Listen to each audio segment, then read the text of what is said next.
Nós estamos conversando aqui no Tribunal Regional Eleitoral com o diretor regional do Tribunal Regional Eleitoral Mato Grosso, Nilson Fernando Gomes Bezerra. Diretor, nós teremos algumas modificações, o senhor já citou, a questão do financiamento público de campanha, o financiamento empresarial morreu, né, em função até da Lava Jato que está aí, mas nós teremos limites. Eu gostaria que o senhor pudesse explicar quais são os limites do candidato. Eu sei que, por força até de divulgação, que um candidato ao governo em Mato Grosso vai poder gastar até R$ 5.600.000. E os demais? A gente acha que 5.600.000 é muito pouco, né?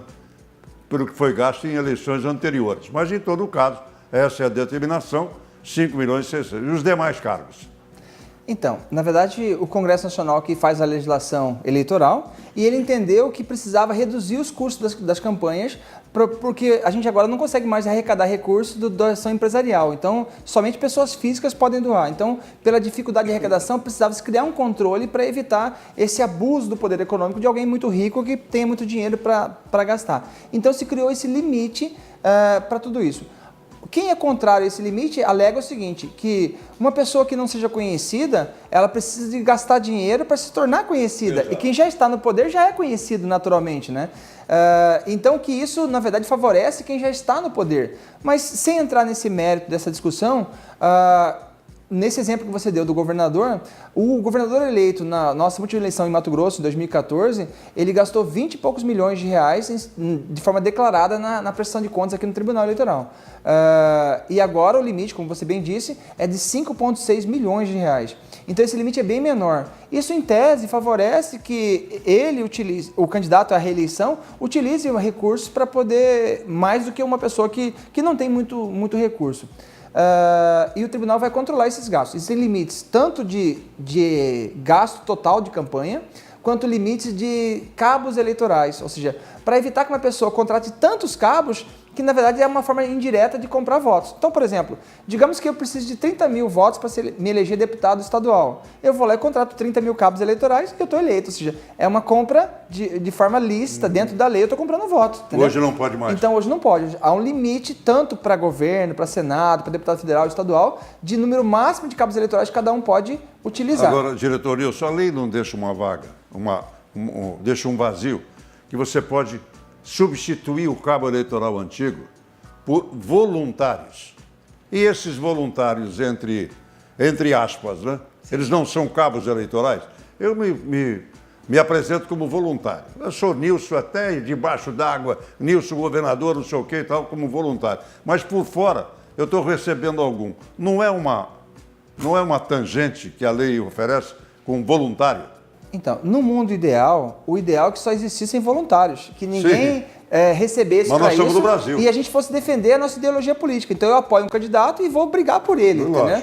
Esse seria o mundo ideal. Mas em relação ao voluntário, também tem se declarado, porque existem dois tipos de declaração. Você pode pagar uma pessoa, ou quando a pessoa doa o seu dinheiro, também tem que ser contabilizado isso como um valor estimável em dinheiro. Então, vou dar um exemplo em relação a carro, por exemplo, tá? Então, eu posso tanto pagar a locação de um carro, quanto eu posso pegar um carro emprestado da minha mãe, por exemplo, para me usar na campanha. Mas ele tem valor. Só que aí eu tenho que fazer como se eu tivesse fazendo uma doação estimável. Então, digamos que a locação de um carro convencional custe R$100. Então, é como se a sua mãe estivesse doando para você R$100 por dia, referente ao empréstimo do carro dela, tá? Então, mesmo no caso de voluntário, ou seja, de doação, que não é em dinheiro vivo, você tem que fazer o lançamento do estimável em dinheiro para isso. Então, se alguém se voluntaria para ser cabo eleitoral sem cobrar nada, então você tem que verificar quanto você paga para um cabo eleitoral convencional. Então, digamos que seja R$50 por dia. Então, eu vou lançar na minha contabilidade R$50 por dia, não vou te pagar nada, mas é como se você estivesse me doando R$50 todos os dias para que eu atue como cabo eleitoral na sua campanha. Então, o limite é o mesmo, tanto para quem paga quanto para quem não paga. Você tem que somar os pagantes dos voluntários e o somatório deles tem que estar dentro do limite estabelecido pela legislação. Plotagem em carro e gasolina para esses carros, né? Eu apresento lá, antigamente tinha o comitê, o cidadão para na porta do comitê, coloca lá o adesivo grande e tal, e recebe por fora, ou toda semana, 20 litros de gasolina. Como é que o TRE vai operar nesse sentido? Como é que vai ser a fiscalização? Então vamos lá. Primeiramente, existem algumas formas de controle em relação a isso. Existem limites para plotagem de carro, por exemplo, não dá para desviar o carro inteiro e transformar um carro no outdoor. Você tem um tamanho máximo para isso e o TRE vai fiscalizar esse tipo de coisa mediante denúncia. E para isso a gente precisa da participação social das pessoas, e eu vou explicar isso mais à frente. E também o TRE vai fazer cruzamento de informações, o que a gente chama na contabilidade esse cruzamento de dados é chamado de circularização. Então nós vamos, por meio de outras fontes de dados, verificar se a pessoa está gastando ou não. Por exemplo, nós vamos pegar dados da Receita Estadual e da Receita Federal, da Receita Municipal também, ou seja, de gastos, emissão de notas fiscais, por exemplo, entendeu? Então, para tentar cruzar essas notas fiscais com o seu CPF do candidato, com o CNPJ da empresa do candidato, com o CNPJ da candidatura dele, para tentar de alguma forma descobrir se ele não está tendo o caixa 2, né? Além disso, o tribunal vai estimular o controle social. É muito complicado para o TRE, nós temos poucos servidores, poucos magistrados e poucos promotores atuando no combate a esse ilícito eleitoral, e nós não temos condições de estar em todos os bairros, em todos os locais, para fiscalizar tudo. Até porque isso pode acontecer num ambiente fechado, dentro de uma empresa, pode acontecer dentro de uma casa, num bairro, então o TRE não tem condição de estar onipresente, né, em todos os locais. Então a gente conta, na verdade, com a participação das pessoas. O TRE vai disponibilizar 2 mecanismos eletrônicos para que o cidadão possa nos ajudar a fiscalizar esse pleito. O primeiro mecanismo é o chamado aplicativo Pardal. Esse aplicativo ele funciona na plataforma iOS, que é para celulares iPhone, e também na plataforma Android, que é para celulares da Google. Então, ele vai instalar esse aplicativo de celular e ele pode gravar um vídeo, tirar uma fotografia ou gravar um áudio. Então ele pode pegar uma conversa entre nós aqui, uma conversa ilícita, gravar aqui o áudio, pega esse áudio e encaminha para o Tribunal Eleitoral. E aí nós vamos, a partir dessa denúncia que ele fez, tentarmos chegar nesse ilícito eleitoral para penalizar esse candidato que fez uma compra de votos, por exemplo. Em algumas situações, a gente pode, inclusive, caçar o registro de candidaturas, caçar o candidato. E aí é importante dizer o seguinte, não precisa haver potencialidade. O candidato a governador, mesmo que ele tenha ganhado de 1 milhão de votos de diferença, ou 500 mil votos de diferença, se ele comprar um único voto, ele vai ser cassado. Ou seja, então, mesmo que fale, mas um voto não faz diferença, não interessa. Se ele comprar um voto e foi comprovada a compra desse único voto, ele vai ter a sua candidatura cassada. Além disso, nós vamos ter um outro aplicativo de celular que é chamado Caixa 1. O Caixa 1, na verdade, é a gente está, de certa forma, fazendo alusão ao combate ao Caixa 2 e estimulando o Caixa 1. Significa o quê? Que cada cidadão vai poder tirar uma fotografia, gravar um vídeo ou gravar um áudio e encaminhar para o tribunal de alguma coisa relacionada com campanha. Por exemplo, no meu município vi lá num bairro que tem alguns cabos eleitorais. Tem 10 cabos numa praça, eu vou lá, tiro uma foto daqueles cabos do meu município e encaminho para o tribunal. Quando eu receber a prestação de conta daquele partido, se ele declarar que naquele município ele não contratou nenhum cabo, eu sei que aquilo é mentira, porque a foto daquela pessoa que me ajudou aqui me prova que tinha 10 cabos eleitorais naquele município e ele não declarou nenhum. Então ele está pagando aquelas pessoas com Caixa 2, ele não está pagando com Caixa 1. E nós vamos utilizar tudo isso para eventualmente reprovar as contas e para essa reprovação servir de subsídio para uma eventual ação de impugnação de mandato eletivo ou uma investigação judicial eleitoral que pode levar à cassação do diploma dele, caso ele venha a ser eleito. Nós temos alguns casos de cassação aqui em Cuiabá. Sim.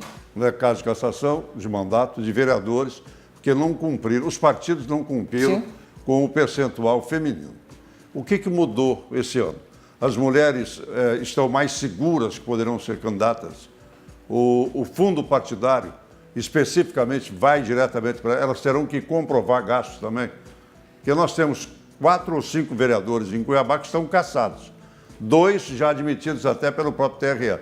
Então, porque o partido não cumpriu com o percentual feminino.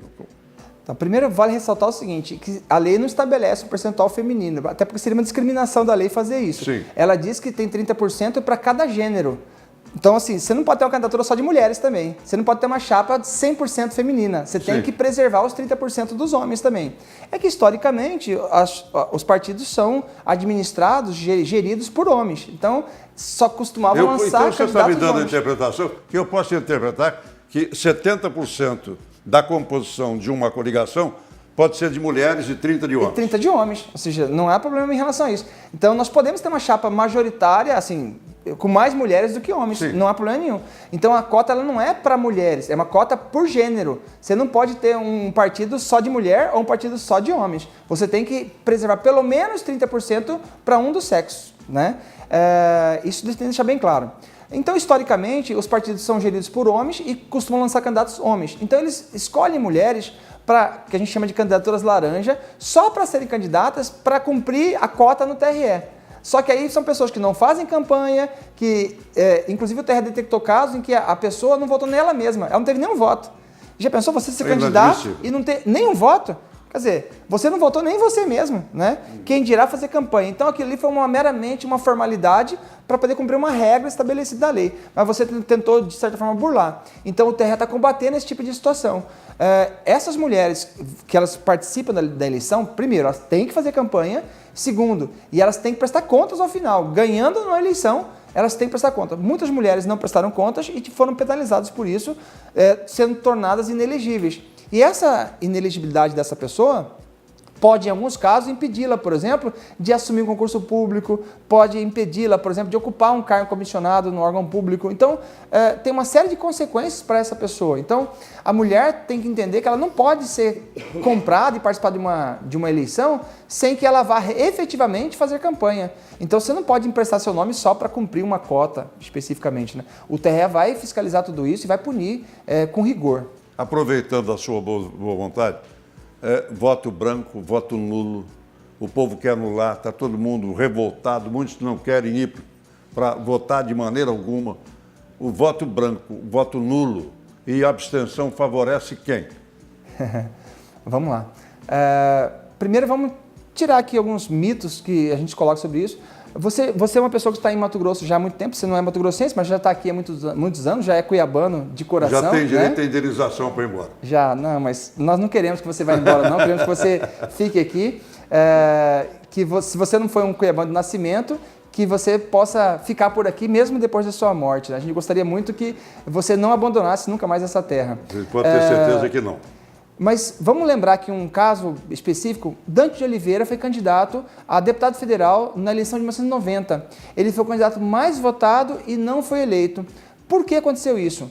Naquela época, em 1990, o voto branco ele contava para fins do cálculo do quociente eleitoral. Então, além dos votos válidos, votos dados a candidatos e a partidos políticos, o voto branco também contava. Então, significava o quê? Que alcançar o quociente era mais difícil, porque o quociente era maior ainda. Então, o Dante, apesar de ser o mais votado deputado federal de Mato Grosso, ele não conseguiu atingir o quociente, então ele não foi eleito. Todos os 8 deputados federais vieram da mesma coligação. Isso mudou. A lei eleitoral atual ela é de 97, a lei 9.504 é de 97, e ela mudou esse cenário. Então, hoje, só se conta para a eleição os votos válidos, que são os votos dados a candidatos e dado a partidos políticos, no caso de eleições proporcionais. No caso de eleições majoritárias, governador, presidente e tal, é só dado a candidato, que não existe voto a partido, é só voto a candidato que conta. E aí é importante dizer o seguinte, voto branco, voto nulo e abstenção não servem para nada. Isso é desprezado e só conta os votos dados a candidatos e a partidos.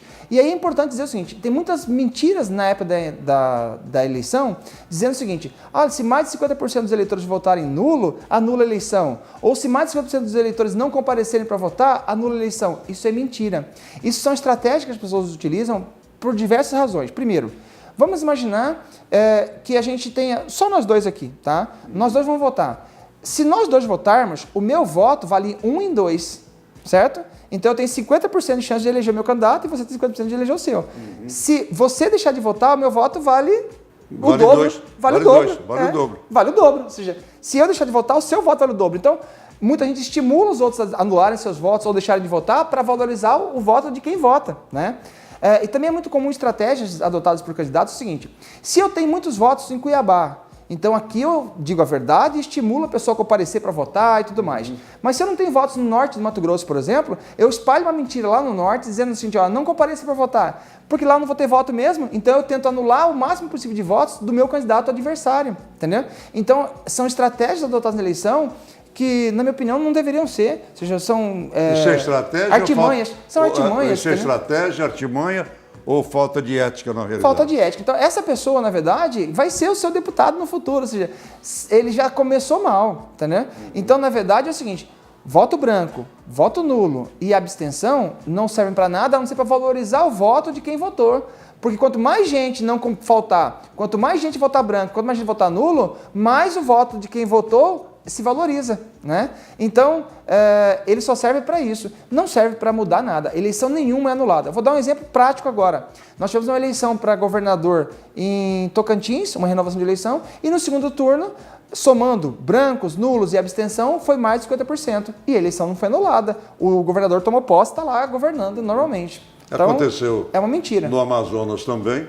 Sim. E aqui, no nosso terreiro, a última eleição para prefeito, nós tivemos entre brancos, nulos e abstenção 41%, quase 50% também. Sim, sim. Não é verdade? É isso mesmo. Doutor Nilson, muito obrigado pela gentileza.